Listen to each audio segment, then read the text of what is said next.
문 예술 5강. 여기는 과학정보통신기술의 발달로 달라진 우리의 삶에 대한 이해인데, 여기 프로리디라는 철학자가 우리의 어떤 정보통신 시대를 살아가는 우리를 해석하고 뭔가 평가하고 있는 그런 글이야. 철학적으로 본문 보세요. 철학자 프로리디에 따르면 현대는 컴퓨터 과학 정보통신 기술의 영향으로, 자, 우리가 영향을 받고 있는 게 바로 이거지. 세계에 존재하는 모든 것이 정보로서의 의미가 있으며 정보로 해석되는 시대가 되었다. 이게 모두 컴퓨터 과학 정보통신 기술의 영향으로 이렇게 바뀐 거야. 세상이 이렇게 바뀐 거야. 시대가 바뀌고, 또 그 다음에 오프라인 온라인 경계도 빠르게 무너지고 있는 것이 현실이다. 이게 영향으로 본다면 첫 번째 영향은 과학 정보통신의 기술의 영향으로, 첫 번째는 모든 것이 정보로 해석되는 시대, 두 번째는 온라인 오프라인 할 것 없이 경계가 무너지고 있는 현재의 결과를 만들었다. 뒤에 가면 또 하나 더 나와. 우리가 사는 세상 속에서, 세계 속의 경험은 더 이상 로그인된 정보 세계와 로그아웃된 물리적 세계의 경험으로 구분하지 않는다. 그러니까 로그아웃도 없고요, 로그인도 없고요, 다 통합되어 있는 거야. 오늘날 우리의 물리적 몸은 오프라인 공간에 있지만 우리는 또한 데이터 형태로 클라우드 소셜미디어 공간에도 존재한다. 우리가 똑같은 물리적 공간은 현재 우리의 삶이지만 클라우드 속에, 클라우드가 보통 우리가 알고 있기에 그림이나 음악이나 이런 거 저장하는 장치잖아. 그 속에 있고요. 소셜미디어, SNS에도 우리가 또 존재한단 말이야. 그러니까 여기에 존재하는 것, 그 다음에 현실에 존재하는 것, 현실은 물리적인 몸, 데이터 형태로 또 저장돼 있고 존재하는 게 바로 우리다. 그러니까 위에서 말한 로그인, 로그아웃, 그것을 설명한 거야. 그 다음에 스마트폰과 같은 휴대용 전자기기를 통하여 언제나 온라인과 연결되어 있다. 이처럼 프로리디는 우리가 사는 생활세계가 본질적으로 정보의 속성을 지닌 곳으로 변했다. 이게 세 번째란 말이야. 결과적으로 말한다면 우리가 사는 세상, 여기는 정보의 속성을 지닌 곳이 되어버린 거야. 이게 정보통신의 기술의 영향으로 우리가 살고 있는 세상이 완전히 이렇게 바뀌었다는 얘기를 한 거예요. 그러니까 첫 번째 문단은 정보통신 기술의 발달로 현재 우리의 삶에 대해서 철학적으로 이렇게 인식해야 된다는 걸 얘기하는 거예요. 변화가 이렇게 돼버렸으니까. 자, 프로리디의 이야기를 들었으니까 좀 집중해서 이제 분석을 해봐야 되겠지. 프로리디가 어떻게 얘기했냐면, 첫 번째, 인간에 대한 자기이해. 첫 번째. 두 번째, 인간이 세계와 맺는 상호작용의 방식. 두 번째. 더 구체적으로 됐지, 그지? 그러니까 온라인 오프라인 없다고 얘기하고 동시에 공존한다고 얘기했는데, 그러면 과연 우리는 누구냐? 우리에 대한 이해가 먼저 일어나야 돼. 그 다음에 어떤 방식으로 상호작용을 맺는지. 자, 밑에 나오지. 프로리디는 많은 측면에서 인간이 자신을 독립적인 것이라기보다 상호 연결된 정보적 유기체, 인포그로 봤단 말이에요. 인포그. 유기체가 뭐야? 이게 맞물려 있는 거지 혼자 존재하는 것이 아니라 다 연결되어 있다는 거야. 그게 바로 인간에 대한 자기이해. 첫 번째, 우리는 상호 연결된 유기체 인포그다. 그 다음에 두 번째, 인포그로서의 인간은 다른 생물학적 행위자들 및 공학적 인공물들과 궁극적으로 정보로 이루어진 총체적 환경인 인포스피어. 인포스피어는 위에서 말은 쉽게 얘기하면 공간이란 말이야. 여기서 우리가 개개인이 존재하는 것이 아니라 다른 생물학적 행위자들 및 공학적 인공물들과 궁극적으로 정보를 맺고 이루어진 총체적 환경에 놓여 있다. 자, 우리의 환경은 인포스피아. 그런 존재로서는 인포그에 해당된다고 얘기한 게 프로리디의 얘기란 말이야.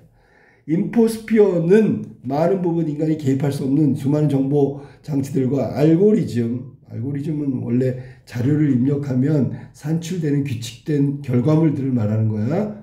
알고리즘이라는 게 그거지. 우리가 입력하면 그것과 관련된 연관되어 있는 것들이 모두 다 떠버리잖아. 그지? 알고리즘. 그 다음에 인공지능의 작동을 통해서 정보 처리가 이루어지는 공간이다라고 얘기했어요. 그럼 결국 한마디로 얘기하면 인포스피어는 공간을 의미하는 거야. 그런데 그냥 공간이 아니라 알고리즘이라든지 정보 처리가 이루어지는 공간이라고 말하는 거지. 인포스피어 안에 있는 우리는 인포구에 해당된단 말이야. 인포스피어는 진짜 물질에 의해 유지되는 가상의 환경이 아니라, 자, 진짜 물질 세계에 의해서 유지되는 가상의 환경이 아니라, 진짜가 아닌 가상의 환경이 아니라 점점 더 정보로서의 이해되는 세계 그 자체, 바로 이게 인포스피어다. 이해됐지? 무슨 말인지?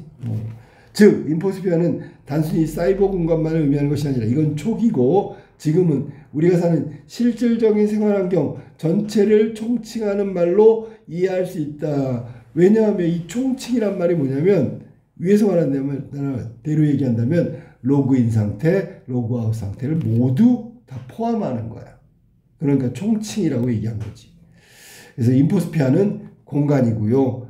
여기에서는 수많은 정보가 알고리즘 형태로 혹은 정보 처리 형태로 이루어지는 공간이다. 이건 로그인, 로그아웃이 없는 실질적인 생활 환경 전체를 통틀어 말하는 그런 것으로 이해할 수 있는 게 인포스피어다. 옛날에는 구분했죠. 현실 공간, 사이버, 가상 공간 이렇게 구분했단 말이야. 지금은 그걸 넘어섰다는 얘기지.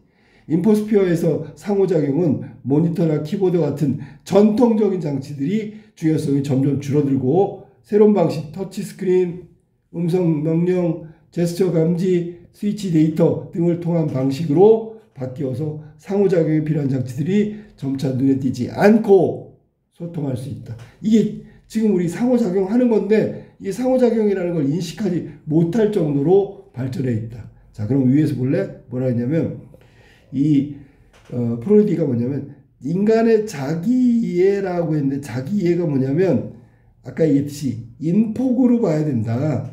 두 번째, 인폭으로 존재하는 공간은 인포스피어다. 이렇게 얘기한 거야. 두 번째, 인간이 세계하고 있는 상호작용 방식은 이런 방식으로 전혀 우리가 느끼지 못하는 점차 눈에 띄지 않는 소통 방식으로 달라졌다. 그런 얘기야. 이게 두 번째에 해당되는 거야. 방식의 변화. 전통적인 건 뭐라고? 키보드, 모니터. 또한 인포스피어에서의 상호작용은 정보적이고요. 또 읽기, 쓰기, 그 다음에 실행, 조작 활동으로 이어진다. 이건 한 가지니까 해석될 수 있다. 그러면 옛날에는 어떻을까? 정보를 우리가 일방적으로 받거나 혹은 정보를 기입하는 우리가 옛날에 배웠던 걸 프로슈머 이런 거 알잖아. 프로슈머. 생산자인 동시에 소비자. 뭐 그런 정도의 방식이었지만 지금은 상호작용이 인포스피어라는 이 정보 처리라든지 우리가 말하는 알고리즘이 뜨는 그런 공간에서 상호작용을 하고 있다고. 그러니까 굉장히 정보가 심화되어 있고 읽기라는 게 수신, 접근, 저장 다 가능한 거고요. 또 쓰기, 생성과 변화, 새로 만들고 그걸 변화시키는 거야. 이런 처리까지 모든 일련의 활동들이 인포스피어에서 전부 일어난단 말이야. 그러니까 확대됐다고 봐야 되겠지. 한마디로 얘기하면 무한히 팽창됐다. 이렇게 얘기하는 거야. 자, 인포스피어의 특징도 우리가 알아둬야 돼. 첫 번째 인포스피어는 수많은 정보장치 알고리즘, 아까 나왔던 그런 부분이 인포스피어의 특징이란 말이야. 첫 번째가 수많은 정보장치 이루어지는 공간. 이게 첫 번째 인포스피어야.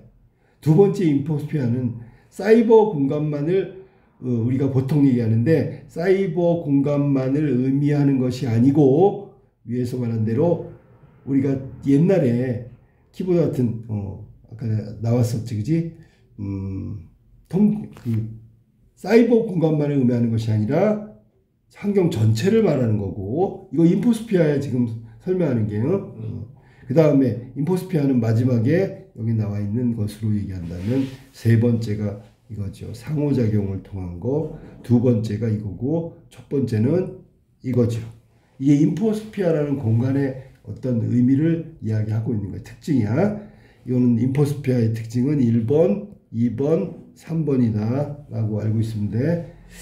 자, 그 다음에 프로리디가 인포그로서의 인간이 인포스피어와 관계를 맺는 관계는 인간과 기술 그리고 대상인공이나 세계와의 관계에 대한 인식의 근본적인 전환을 요구한다고 주장한다. 왜 근본적인 전환이 이루어졌을까?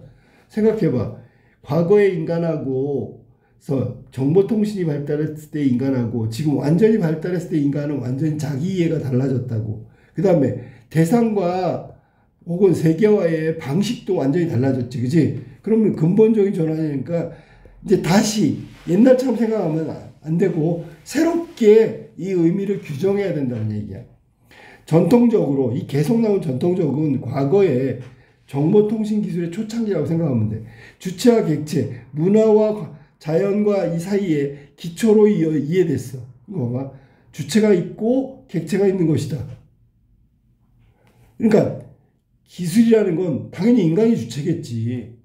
그리고 그것을 활용하는 게 정보통신이고 이렇게 주체와 객체가 있었다면 지금 그런 게 아니죠. 왜냐하면 객체라고 했던 대상을 통제하고 조작하기 위해서 사용되는 수단의 집합이 결국 기술의 주체인 인간이 설정한 거야. 그러니까 이건 일방적이지, 그치? 일방적이지. 우리가 통제하고 제어하고 하는 게 전통적인 기술이란 말이야. 그런데 여기부터는 달라지잖아. 그러나 정보통신 기술은 우리가 살아가는 실제 또는 환경의 일부인 동시에 인간의 자기에서도 정보의 생성과 관리와 활용을 하고 있다는 인포스피어의 특징을 갖고 있단 말이야. 그렇다면 그런 점에서 본다면 인간과 기술의 관계가 단순히 과거의 전통적인 주체와 객체, 자연과 문화라는 이분법적인 구도는 깨져버렸죠. 이걸 갖고 이해할 수가 없으니까. 인간은 더 이상 독립적으로 존재하는 주체도 아니고, 왜냐하면 독립적으로 존재한다면 이게 아까 위에서 말한 대로 인포그의 어떤 특징을 갖지 못하고 있는 거야. 인포스피어에서 우리가 정보를 교류하고 정보를 처리하고 그 다음에 새롭게 만들고 뭐 변형시키고 조작하고 이런 것들이 이루어지려면 독립적으로 존재하면 안 되겠죠. 주체도 아니고 주체이지만 주체라고 할 수 없고요 라는 뜻이야. 그 다음에 세계 중심도 만물의 척도도 입법자도 아니다. 그러면 결국 이 인포스피아 공간에서의 인포그인 인간은 이제 더 이상 핵심이 아니란 얘기야. 객체는 더 이상 주체의 관심이나 이해의 관계를 반영하는 대상으로만 인식되면 안 된다. 그러면 모두가 주체가 되어버렸다는 거야. 여기 말한 기술이건 자연이건 객체는 더 이상 과거의 전통적인 주체와 객체의 그 객체의 의미가 아니라 나름대로 주체가 됐단 말이야. 다 중요한 인물들이 됐다고요. 인간이 아닌 정보의 관점으로 본다면 인포스피어에서 거주하는 모든 존재자들은 여기서는 주체, 객체 모두를 포함하는 거지. 행위자 모두는 동등하대. 정보적인 측면에서는 어떤 물리적 차이도 없어. 왜? 주고 받고 동시에 주는 쪽이 받는 쪽이 되고 처리하는 쪽이 되고 생성하는 쪽이 되고. 이해됐어? 무슨 말인지? 그렇다면 과거의 전통적인 정보통신 기술 초창기의 이야기에 따르면 인간은 주체가 되고 자연은 객체가 되고 인간은 주체가 되고 기술은 객체가 됐었는데 지금은 인간도 주체고 기술도 주체고 자연도 주체고 그렇게 달라진 환경에 놓여 있다. 이게 달라진 거예요. 프로이드는 인간을 다른 모든 존재들과 동일선상에서 정보적 대상으로 간주한다. 어떻게 보면 인간이 좀 격이 떨어진 것처럼 보이지 그게 아니고요. 다른 것들도 주체적인 어떤 위상으로 올라왔다는 얘기야. 그래서 차이가 없다는 얘기지. 과거의 전통적인 것에서는 인간 중심으로 움직였다면 지금은 인간은 모든 움직임의 주체들과 동등하다는 얘기를 지금 하고 있는 거야. 자, 플로리드는 인포스피어에 거주하는 모든 존재자들은 정보적 존재자로서 자 이제부터 나온 거 철학적으로 내재적 도덕적 가치를 지닌다. 내재적이라는 말은 아예 그 내면의 본질적인 얘기를 하고 있는 거야. 그러면 정보적 존재로서의 모든 존재자라 했으니까 여기는 인간뿐만 아니라 기술, 여기서 말한 자연 이런 모든 대상들까지 전부 다 도덕적 가치를 지닌대. 자, 정보가 존재론적 범주의 핵심이 되는 것이다. 정보 자체가 존재론적 범주의 핵심 개념이 된대. 칸트의 입장과 대비된다. 그러면 칸트는 뭐라고 했을 것 같아? 여기나 말한 대로 정보는 인간이 주체고 정보는 객체에 해당한다고 봤을 거야. 칸트 입장에서는. 칸트는 어떤 것이 갖는 가치는 그것을 수단으로서 갖는 도구적 가치와 목적으로 갖는 내재적 가치로 구분된다. 그런데 프로리디는 그런 거 없다. 둘 다 내재적 가치에 해당된다라고 얘기한 거지. 자, 그 다음에 도구적 가치는 어떤 것이 특정한 목적의 달성 수단으로서 갖는 상대적 가치를 지닌 것이지 절대적으로 주체와 객체 이렇게 이분법적으로 나눌 수 있는 게 아니야. 무슨 말인지 알겠어? 여기서 만약에 주체가 봤을 때 객체 그러면 이거는 이분법으로 나눈 거잖아. 하지만 상대적으로 본다면 이런 거야. 주체가 있는데 객체가 없다면 얘는 의미가 없는 거잖아. 그러니까 얘가 필요한 거지. 그지? 그럼 상대적으로 중요한 가치를 지닌 거야. 그렇다면 얘도 중요하지만 이 객체도 중요하다는 얘기지. 상대적 가치이며 그것을 도구로 사용하는 행위자의 관심이나 이해관계에 의존하는 우연적인 가치에 해당된다. 이 우연적은 뭐냐면 그 객체를 필요한 사람한테는 가치가 있다는 거야. 무조건 절대적이고 필연적인 가치가 있는 게 아니야. 예를 들어볼까? 정보가 필요한 사람이 있어. 예를 들어 뭐랄까 학술 정보가 필요해. 그럼 필요한 사람한테는 가치가 있는 거야. 그런데 전혀 학술적인 자료가 필요 없는 사람들한테는 그 정보가 가치가 필요 없다고. 알겠지? 무슨 말인지? 상대성을 지니고 있다. 정보는 우연적 가치에 해당된다. 이에 비해 목적으로서의 내재적 가치는 해당 존재가 그 자체로서 가지는 가치야. 결코 침해될 수 없는 절대적 가치라고. 그럼 프로이디는 객체를 뭐라고 봤다고? 내재적 가치로 봤다고. 칸트는 내재적 가치를 안 봤다는 얘기지. 수단이니까. 칸트는 그러한 가치의 존엄성이라 부르며 인격적 존재인 인간만이 목적적 존재로서 그러한 존엄성, 즉 내재적이고 절대적 가치를 지닌다고 생각했다. 이를 바탕으로 칸트의 윤리학에서는 도덕적 행위자, 인간이겠지, 그지? 자신의 행위에 책임질 수 있는 존재가 그 윤리적으로 본다면 내재적 가치, 절대적 가치를 지닌 존재다. 그 외연은 인격적 존재로서 인간에 한정된다고 봤단 말이야.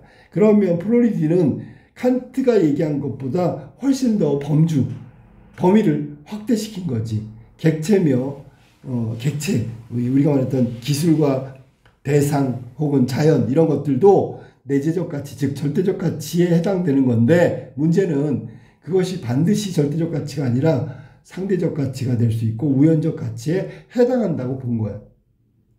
프로이드는 이와 같은 행위자의 우선성을 가정하고 있는 윤리학적 담론에 전복시킨대. 이 전복은 누구를 전복시키는 걸까? 칸트의 얘기를 전복시키는 거지. 뒤집어 버렸단 말이야. 그는 정보적인 상호작용에서, 자, 이 말 중요하지, 상호작용. 모든 정보적 존재자들은 주체건 객체건 도덕적 행위의 전송자인 행위자, 행위의 수신자로서 정보적 대상으로 인식되고 해석되는 그냥 비동자로 분리될 수 있다. 그러면 인간은 절대적 가치를 지닌 게 아니라 이것도 상대적 가치를 지닌 거죠. 이해됐어? 무슨 말인지? 이 모든 자 봐봐. 모든에 해당되는 게 인간도 포함되는 거야. 칸트는 이 모든의 인간을 제외시켰던 거고. 이해됐어? 무슨 말인지? 그러니까 어떻게 보면 그 객체의 격을 높여준 게 프로이디고 그 다음에 인간을 좀 낮춰버린 게 프로이디라고 생각하면 돼. 칸트는 이 인간이라는 것이 절대적 가치고 내면적 존재로서의 가치를 지니고 있다고 얘기했는데 다른 객체들은 인정하지 않았어. 근데 프로이디는 정보통신의 발전으로 인해서 달라졌잖아, 세상이. 인간도 주체였지만 지금은 정보 수신자가 됐단 말이야. 그러니까 다른 존재와 다를 바가 없는 존재니까 피동자로서 분류할 수밖에 없는 거지. 피동자를 도덕적 관심의 중심으로서의 윤리적 담론의 핵심에 위치시킨다. 도덕적 관심의 중심으로서의 윤리적 담론의 핵심에 위치시킨다. 이게 인간 피동자를 얘기하는 거란 말이지. 도덕적 책임을 지닐 수 있는 거, 이건 칸트 얘기잖아. 칸트의 얘기가 아니라 도덕적 책임질 수 없더라도 행위자에게 도덕적 책임을 물을 수 있는 피동자의 관점에서 설명하려고 한 것이다. 그러면 이거는 그때그때 다른 거지. 도덕적 책임을 질 수 있는 거, 인간은 언제나, 이건 칸트지만, 도덕적 책임을 질 수 없는 것이지만 행위자로서의 도덕적 책임을 물을 수는 있다고. 이건 대상이나 객체도 포함된다는 얘기지. 피동자에게 인격체나 생물뿐만 아니라가 중요해. 그럼 인간은 거기 포함되고, 기술, 인공물, 이거 다 뭐라 해서 객체지. 대상. 프로이드는 칸트가 말하는 내재적 가치와 피동자의 중심의 윤리학과 결합한다. 그러면 칸트가 말한 내재적 가치는 인간이었지요. 거기다가 여기 뭘 플러스 시켰냐면 기술이나 인공물, 그러니까 이것을 다른 말로 하면, 위에서 말한 대로 하면 객체까지 포함시킨 거지. 대상까지 포함시킨 거야. 그게 윤리학의 담론의 위치에 놓게 만든 거야.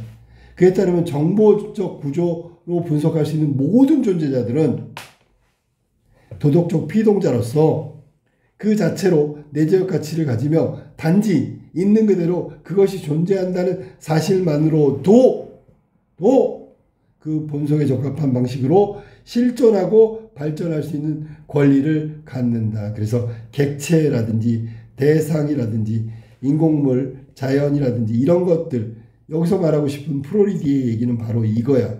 얘도 실존하고 있으니까, 발전하고 있으니까 책임을 물을 수 있고 윤리적 담론의 위치에 포함시킬 수 있는 것들로 격상시켰다고. 그러면 인간은 당연히 칸트 얘기처럼 절대적 가치를 지닌 존재로 인정함과 동시에 그게 뿐만 아니라 라고 얘기한 그 부분의 내용이라고. 알겠지? 마무리. 프로이드는 피동자 중심의 윤리학은 도덕적 행위를 하는 주체의 관점이 아니라 행위로 인하여 영향을 받게 되는 피동자의 관점에 접근한다. 이를 통해 인포스피어에 거주하는 모든 정보적 존재자는 최소한 존중을 받아야 되고 보호를 받을 자격이 있다. 왜? 윤리학의 중심, 주체의 관점을 따진다면 아니겠지만 얘도 포함시키고 격상시켰기 때문에. 그러니까 지금 봐봐. 얘는 물론이고 얘네들도 다 인간과 같은 동등한 수준의 권리와 자격을 부여하고 있단 말이야.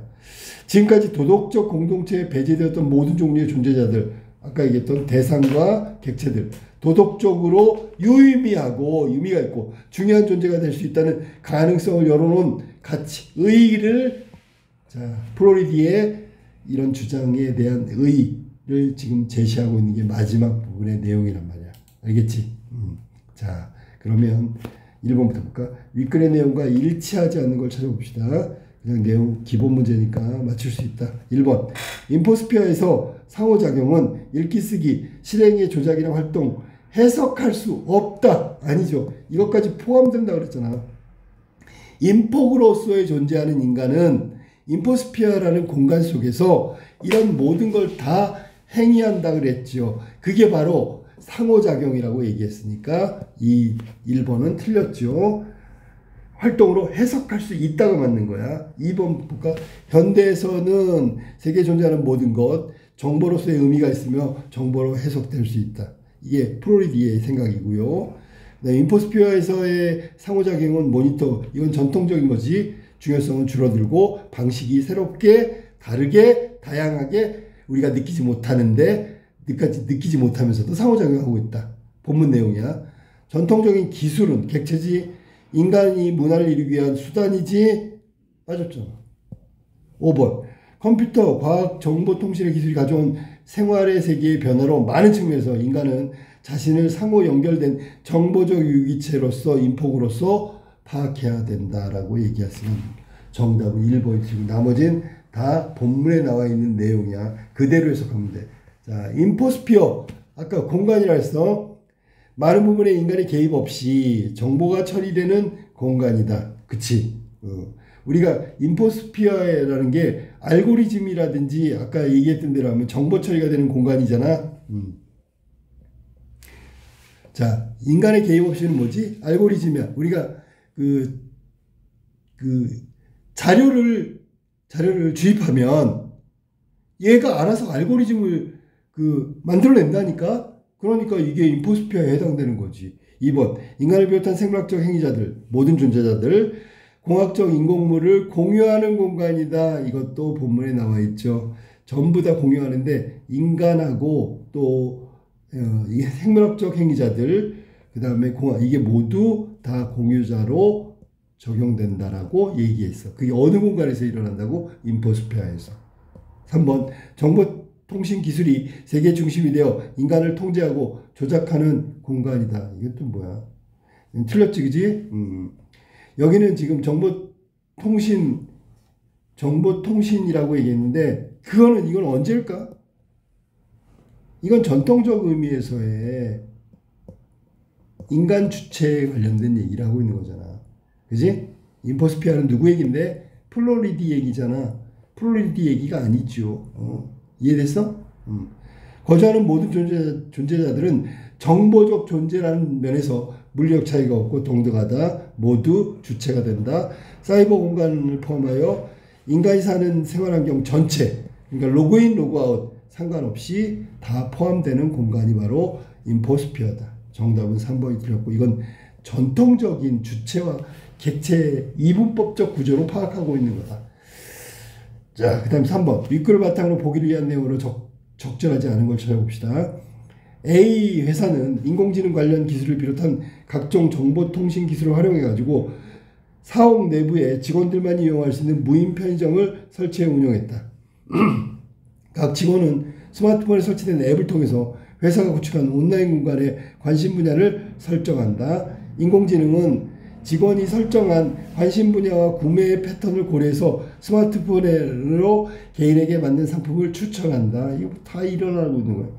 구매자는 스마트폰의 앱에서 상품 관련 정보를 확인한 후 그 다음에 필요한 상품을 들고 편의점에 나오게 되면 결제 시스템에 구매자의 스마트폰을 통해 위치 데이터를 파악하여 등록된 카드로 자동 결제된다. 완전히 가상도 없고 현실도 없는 그런 공간이야. 적절하지 않은 걸 찾아봅시다. 원래 여기 지금 여기 무인 편의점에서 운영하는 이걸 있잖아. 여기서는 예를 들면 1번 같은 경우에 인공지능이 무인 편의점 운영하는 데 관여하는 것을 보니 인공지능 관련 기술이 우리가 살아가는 실제 혹은 환경의 일부에 벗어나 인폭으로 변화되고 있음을 확인할 수 있다. 인포스피아라는 게 뭐야? 현실하고 가상공간 이런 게 없는 거지, 그지? 그렇다면 보기에서 나온 거는 우리가 벗어났다는 이 표현이 틀린 거지, 아니? 벗어난 게 아니지. 이게 전부 다 우리가 정보통신 기술의 발전으로 인해서 가상공간도 없고 실제 공간도 없고 경계를 구분할 수 없을 정도로 늘 항상 로그인과 로그아웃의 경계 없이 살아가는 거잖아. 그러면 이 자체가 편의점을 운영하는 거건 구매를 하는 거건 결제를 하는 거건 이런 모든 부분들이 인포스피아의 과정이라고 생각해야 되겠지. 근데 여기는 지금 환경에서 이 벗어나가 틀렸단 말이야. 정답은 1번이 틀렸네. 2번 볼까? 결제 시스템의 구매자의 위치 데이터를 파악했어. 등록된 카드로 자동 결제. 상호작용 맞죠? 자, 결제 앱을 깔고요. 위치 데이터를 파악하고요. 그 다음에 그 정보로다가 결제하고요. 그러면 우리는 이런 방식이 있는데 겉으로는 드러나지 않지만 계속 이게 교류하고 있다는 거지. 상호작용이 일어나고 있다는 거지. 그러니까 맞는 얘기잖아. 3번. 직원들이 정보가 온라인의 공간에 저장돼 있으니까 이게 가능한 거고요. 인공지능과 정보를 주고받으니까 우리도 모르게 눈에 보이지 않게 소통되고 있는 거고요. 그런 것이 바로 정보적 속성을 지닌 것이니까 인포스피아에 해당된다고 봐야 되겠지. 4번. 직원이 스마트폰 앱을 통해서 온라인 공간에 설정한 관심 분야. 이건 잠깐만. 이거는 현실에서 한다고 쳐. 구매 패턴 이런 건 분석이잖아. 상품에 추천되는 것. 이것도 알고리즘과 같은 거지. 그지? 그러면 정보를 생성하고 관리하고 활동하고 등에 영향을 미치고 있다고 볼 수 있죠. 인포스피아의 과정이다. 그 다음에 구매자가 이 스마트폰으로 상품 관련 정보를 확인하고 결제 시스템이 스마트폰의 위치 데이터를 파악하고 이거 봐봐. 그러면 봐봐. 잘 들어봐. 구매자가 인간이고 주체야. 그 다음에 여기 스마트폰의 위치 데이터 파악하고 이런 것들은 정보를 가지고 하는 거지. 그지? 결제 시스템. 그러면 이게 상호작용이 일어난단 말이야. 그러니까 구매자가 가장 중심이고 핵심이 될 수가 없어. 다 중요하죠. 이게 프로리디의 얘기란 말이야. 정답은 1번 해석이 틀렸다. 일부 환경에서 벗어나는 게 아니죠. 그리고 위에서 말한 대로 여기 나온 인포구는 유기체란 말이에요. 유기체. 이게 다 연결돼 있는 거지. 혼자 갖고는 안 된다고. 자, 4번으로 가겠습니다. 4번. 기억과 니은에 대한 이해로 가장 적절한 것은, 자, 기억은 프로리디, 니은은 칸트. 자, 그러면 여기서 적절한 걸 찾아볼게요. 1번. 프로리디와 칸트 모두 도덕적 행위를 하는 주체의 관점에서 윤리학을 사고한다고 봤다. 칸트는 맞겠지만 프로리디는 아니지요. 그리고 그런 칸트의 생각을 전복시켰다고 했으니까 여기서는 프로리디를 제외해야 되는 거야. 2번. 프로이디와 칸트는 모두 도덕적 책임을 질 수 없는 대상은, 이건 객체잖아, 객체. 내적 가치를 지닐 수 없다라고 얘기했으니까 이것도 프로이디를 지워야 되겠지. 그지? 그 다음에 3번. 프로이디와 칸트 모두 도구적 가치를 갖는 대상과 내적 가치를 가진 대상이 존엄성을 갖는다고 본 것은 프로이디죠. 칸트는 이 대상은 내적 가치를 지니고 있지 않아. 내재적 가치, 절대적 가치를 지닌 존엄성의 대상은 인간, 주체밖에 없다라고 얘기했어. 4번. 프로이디는 인포스피어의 모든 존재자들은 내재적 가치를 지닌다고 판단하고 보았으나 칸트는 인간만. 금방 3번에 설명했던 내용하고 동일하다고 봐야 되겠지. 5번. 프로이디는 도덕적 행위자의 범위가 도덕적으로 책임질 수 없는 대상은 확대할 수 없다. 질 수 있는 대상은 이 지금 말장난하고 있잖아. 없는 그러니까 있다고 얘기했으니까 맞았잖아. 프로리디 얘기. 그지? 칸트는 도덕적 행위자의 범위가 도덕적 책임을 질 수 없는 대상으로 확대된 게 아니고요. 도덕적 책임을 질 수 있는 주체로 한정할 수 있다라고 얘기하는 거야. 알겠지? 무슨 말인지? 여기서 지금 이런 말장난에 속으면 안 돼. 알았어? 없다. 그러면 책임질 수 있는 대상으로 확대시킬 수 있다. 이렇게 얘기한 거란 말이야. 자, 이런 거에 말장난에 속지 않도록 하면 좋겠어. 자, 그래서 이게 마지막 국어 어휘 문제로 가볼게. 자, A는 무너지고 있다라는 건데 여기 앞에 보니까 부사어가 왔어. 자, 봐라. 얘는 하천의 제방이 주어고요. 가슴이고요. 얘는 됐고요. 됐어. 침묵이 무너졌다. 정답은 2번하고 4번 중에 하나야. 왜냐하면 이게 부사어거든. 거의 있잖아. 문장 성분과 관련이 있어. 부사어가 무너진 거야. 알았니? 근데 여기 1번은 제방이 무너지면 주어가 무너진 거잖아. 가슴이 무너진 것도 이거 다 다른 뜻이긴 한데 이게 같은 의미를 쓰려면 문장 성분의 배열도 일단은 확인을 해봐야 되는 거야. 그렇게 봤을 때는 성분 배열로 본다면 지금 1번하고 3번하고 5번은 답이 될 수가 없는 거야. 물론 반드시는 아니지만. 자, 여기 경계가 무너졌다는 거는 경계라는 그 어떤 고정이 무너진 거니까 질서라든지 제도라든지 체제가 파괴된 것을 의미하는 거야. 알았어? 제방이 무너진 거는 뭘까요? 이건 허물어졌다라는 뜻이죠. 다른 말로 허물어졌다.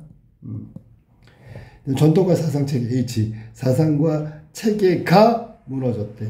이거 봐봐. 이거 또 주어잖아. 그런데 지금 금방 부사어라고 얘기했지. 이렇게 찾으면 안 된다는 거잖아. 그치? 그러니까 두 가지 다 고려해야 된다. 의미도 보고요. 성분도 보고. 2번이 답이 아닐 줄 알았는데 2번이 답이야. 체제가 무너지고 이 무너졌다는 게 체제, 질서, 그 다음에 또 하나는 제도, 전부 다 눈에 보이지 않는 무형이야. 무형. 형태가 없는 거라고. 그런 것들이 파괴되었다. 정답은 2번이야. 3번 볼까? 헤어지자는 말에 그의 가슴이 무너졌대. 이건 뭘까요? 충격받은 거지. 내려앉았다. 가슴이 덜컥 내려앉았다. 뭐 이런 거야.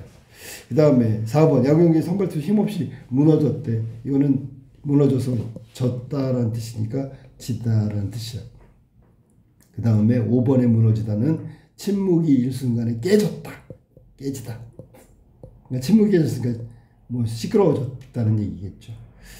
자, 그러면 정답은 2번이고요. 문장 성분만 따지면 아까 이것도 주어기 때문에 4번이 미안하다.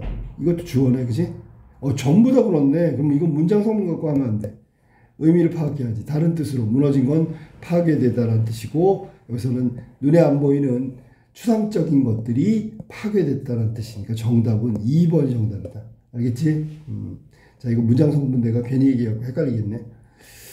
자, 정답 2번에 2번이다.